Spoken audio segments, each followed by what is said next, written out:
রাজধানীর international convention city বসুন্ধরায় শুরু হয়েছে ৩ দিনব্যাপী আন্তর্জাতিক প্রদর্শনী ফুড, এগ্রো, মেডিটেক্স ও হেলথ ট্যুরিজম এক্সপো ২০২৬। বৃহস্পতিবার থেকে শুরু হওয়া এ আয়োজন চলবে ৯ মে পর্যন্ত। প্রতিদিন সকাল ১০টা থেকে সন্ধ্যা ৭টা পর্যন্ত প্রদর্শনী সবার জন্য উন্মুক্ত থাকবে। বৃহস্পতিবার আইসিসিবির নবরাত্রি হল ৪-এ প্রদর্শনীগুলোর উদ্বোধন করা হয়। অনুষ্ঠানে সভাপতিত্ব করেন সেমস গ্লোবালের প্রেসিডেন্ট ও গ্রুপ ব্যবস্থাপনা পরিচালক মেহরুন এন ইসলাম। উদ্বোধনী অনুষ্ঠানে শিল্প মন্ত্রণালয়ের অতিরিক্ত সচিব মোহাম্মদ ফিরোজ উদ্দিন, কৃষি সম্প্রসারণ অধিদপ্তরের অতিরিক্ত পরিচালক ডক্টর সালমা লাইজু, স্বাস্থ্য ও পরিবার কল্যাণ মন্ত্রণালয়ের যুগ্ম সচিব সহ আরও অনেকে উপস্থিত ছিলেন।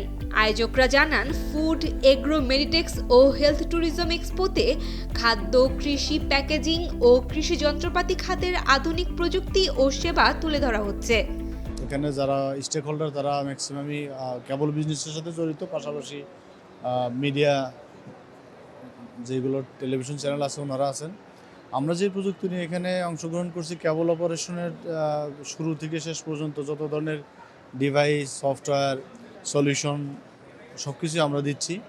পাশাপাশি আমাদের এক্সেপশনাল একটা সলিউশন নিয়ে আসছি, যেটা হচ্ছে আমাদের গামাফ্লিক্স। আপনি পিছনেই দেখতে পাচ্ছেন আমাদের গামাফ্লিক্সে পাগলা হওয়া একটা সিরিজ দেখা যাচ্ছে। তো এটা হচ্ছে আমাদের যারা কেবল বিজনেস করে তাদের কেবল টেলিভিশনের সাথে, দ্যাট মিনস লিনিয়ার কন্টেন্টের সাথে ওটিটিকে সংযুক্ত করার একটা প্ল্যাটফর্ম। এছাড়া এখানে চিকিৎসা সরঞ্জাম, স্বাস্থ্যসেবা, ফার্মাসিউটিক্যাল ও স্বাস্থ্য পর্যটন খাতের বিভিন্ন প্রযুক্তি ও সেবা প্রদর্শিত হচ্ছে। আইসিসিবিকে আমি অবশ্যই ধন্যবাদ জানাবো এত সুন্দর একটা প্রোগ্রাম করার জন্য, এত সুন্দর একটা পরিবেশে এত সুন্দর একটা প্রোগ্রাম আয়োজন করার জন্য আমি তাদেরকে অবশ্যই আন্তরিক ধন্যবাদ জানাবো। প্রদর্শনীতে বাংলাদেশ সহ 15টিরও বেশি দেশের প্রায় 190টি প্রতিষ্ঠান অংশ নিয়েছে। এসব প্রতিষ্ঠানে 310টির বেশি বুথে খাদ্য, কৃষি, স্বাস্থ্যসেবা ও প্রযুক্তি খাতের বিভিন্ন পণ্য ও সেবা প্রদর্শন করা হচ্ছে।